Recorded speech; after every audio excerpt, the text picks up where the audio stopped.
I'm sick of this shit advice all over YouTube. This is 15 years of music know-how, condensed into as little time as possible, so get ready and learn how to sidechain the pro way.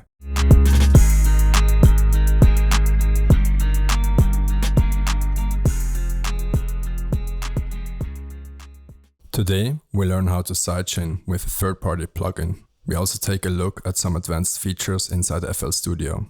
Since this is the fourth video in our sidechain series, I highly recommend watching the others first.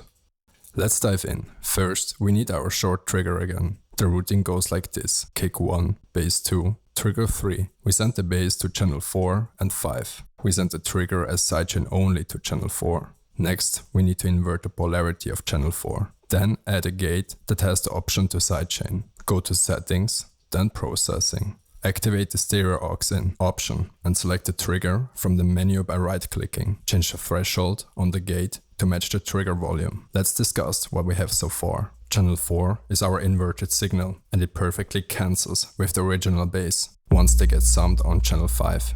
Since the gate only allows signal to pass when triggered, we have our sidechain running. Next, we need to improve the settings of the gate. We need to change the attack to 6 to 7 milliseconds to get rid of the clicking sound that's being created when the sound ducks too fast.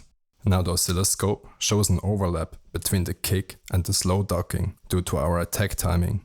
To fix this, we can change the timing on our trigger to hit 15 milliseconds before the kick hits. This way, the volume of the gate is already at 0%, even if we have a slow attack. Next, we change the hold to something like 56 milliseconds and change the release to approximately 23 milliseconds. Let's shorten the kick a little and test if switching the polarity on the main bass improves the graph. And in our example, it does, so we leave it on. By turning the fader down on channel 4, we have the ability to blend the sidechain effect seamlessly.